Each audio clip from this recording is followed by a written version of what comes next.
Halo, what's up guys? Hore, apa kabar semuanya sahabat-sahabat itu pemirsa dimanapun anda berada yang ikuti satu channel YouTube video hari ini. The government is broken. Our rights has been taken. Pemirsa YouTube dimanapun anda berada,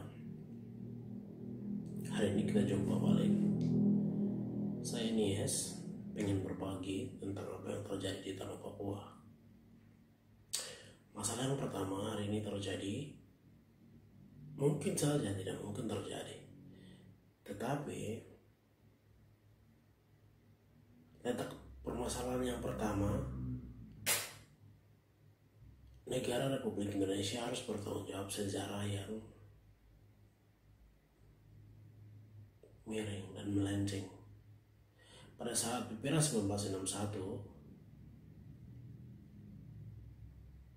itu negara Republik Indonesia memasukkan orang-orang Papua itu dengan paksa. Kenapa saya mengatakan dengan paksa? Karena pada saat free of choice, one man one vote, itu negara dengan kepentingan memaksakan orang Papua dalam di bawah tekanan moncong senjata. Nah, pada saat itu kan dilematis sekali ini. Coba kita bayangkan saja pada saat itu kita generasi saat ini, kalau kita hidup di saat itu, kita pasti trauma. Dan cerita-cerita ini diceritakan oleh nenek moyang dan turun temurun itu menjadi satu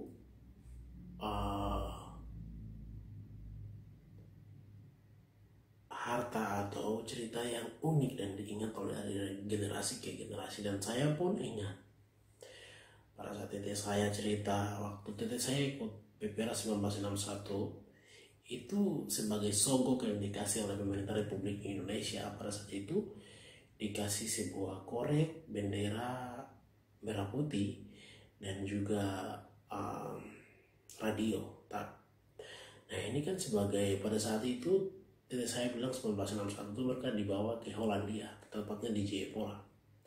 Nah di sini dari contoh-contoh ini kan kita bisa simpulkan bahwa pada saat itu saya salah satunya anak Papua dan teteh saya juga salah satu pengikut memberi sumbangsi besar untuk PPRA juga. Namun hari ini yang saya sayangkan hari ini, negara tidak bisa menyelesaikan masalah ini dengan serius. Negara hanya memikirkan kepentingan ekonomi, bukan manusianya. Sehingga awal mulanya terjadi masalah di Papua itu adalah pada saat PPRA 1961. Disitulah terjadi masalah yang terjadi pertama di situ, pemirsa. Jadi kita hari ini masalah rasisme 10 bulan hari ini juga dibungkam mati-matian oleh kepentingan elit-elit dan juga masalah itu terjadi. Ini sangat-sangat kompleks sehingga hari ini Jokowi dengan pemerintahannya menciptakan propaganda. Ada 61 orang ketemu orang istana sana, itu adalah salah satu propaganda. Dan kita kembali lagi, kenapa PPRA 1961 itu melahirkan banyak konflik, karena di situ masyarakat Papua sendiri sebenarnya harus memilih secara one man one vote. Tetapi dengan kepentingan politik, satu hal yang dilakukan oleh negara terhadap bangsa Papua adalah memaksakan rakyat Papua dalam tekanan-tekanan militer. Nah hal ini kan menjadi satu batu sandungan yang memperkuat anak-anak generasi muda ketika mendengar cerita-cerita tentang ketidakadilan pemilihan PPRA pada saat itu. Dan hari ini pemirsa semuanya yang saya mau kasih tahu kepada kalian, sahabat-sahabat itu, Nah, masalah yang utama itu harus diselesaikan adalah PPRA 1961. Itu cacat hukum. Dan dia harus membawa, Belanda harus bertanggung jawab tentang status Papua, dan juga Indonesia harus segera meminta maaf kepada orang-orang Papua agar kesenjangan sosial, masalah-masalah politik yang hari ini memanas dan berdampak. Pada saat itu ada yang pro Papua merdeka, ada yang pro Indonesia, dan pro Indonesia itu dipaksakan dengan moncong senjata. Lalu, nah ini kan sangat miris dan sangat sayang sekali. Seandainya kalian yang nonton video ini, ketika kalian hidup di zaman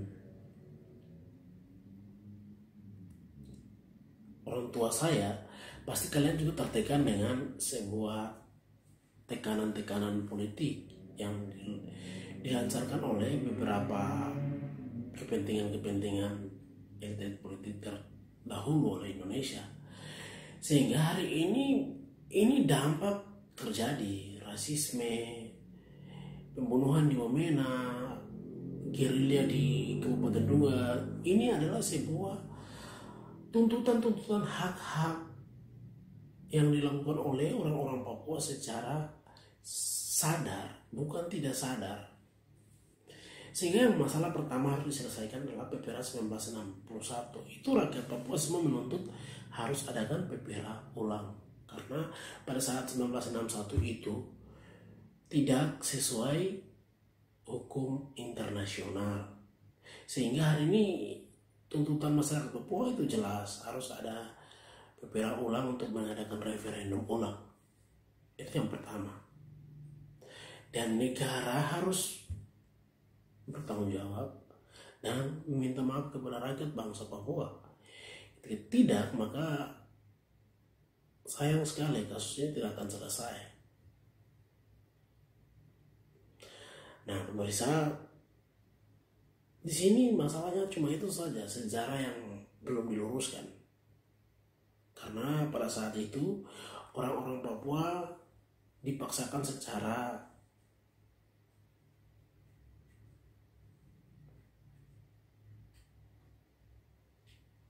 paksa untuk memilih harus bergabung ke dalam Negara Kesatuan Republik Indonesia.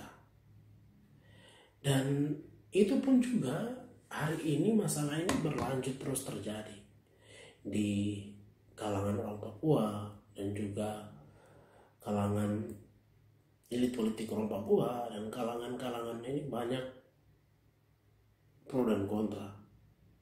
Dan sehingga hari ini non Papua pun berani minta pemekaran kabupaten di Jakarta atau pemekaran 7 provinsi di Jakarta. Nah, ini kan sangat tidak masuk akal, tidak masuk di pikiran sehat sebagai manusia. Dan hari ini juga presiden menyetujui mau kasih 2 pemekaran provinsi. Wah, ini kan sebuah opini yang dilontarkan begitu saja, dan saya rasa ini tidak bertanggung jawab. Bagi saya, mungkin negara harus memperhatikan masalah yang pertama, hak-hak dasar, hak asasi manusia, pelanggaran HAM yang rentetan terjadi dari tahun ke tahun sampai hari ini belum terselesaikan, itu harus negara perhatikan. Dan memberikan hak demokratis, tarik segera militer-militer yang ada di Papua. Hari ini di mana-mana tuh semua ada TNI dan Polri, dan apapun pergerakan orang Papua itu jadi dimata-matai oleh TNI Polri. Dan ini seolah-olah macam Papua itu ada di daerah operasi militer. Ini kan sangat disayangkan. Negara tidak dewasa untuk menanggapi masalah-masalah yang terjadi di tanah Papua. Sehingga dari pembahasan ini, yang pertama masalahnya harus negara selesaikan masalah sejarah yang tidak terselesaikan hingga hari ini. Contohnya PPRA 1962 dan juga pelanggaran HAM yang terus-terus terjadi sampai hingga hari ini pun terjadi, berdampak pada kerusuhan di Wamena, rasisme mengakibatkan kerusuhan berlebihan di Jayapura, Wamena. hal ini kan memang negara punya tanggung jawab, tapi malah mengkerahkan banyak TNI Polri di tanah Papua ini kan sangat-sangat tidak profesional terhadap masalah yang ada di Papua. Sehingga saya berharap juga negara untuk segera menyelesaikan masalah ini. Dan masalah ini terus berlanjut kalau tidak diselesaikan. Mungkin sampai di sini dulu teman-teman. Salam dari West Papua, dan terus ikuti satu video. Jika kalian setuju untuk Papua referendum, tolong beri komentar dan berbagi kepada sahabat saudara-saudara kalian. Thank you for watching my video.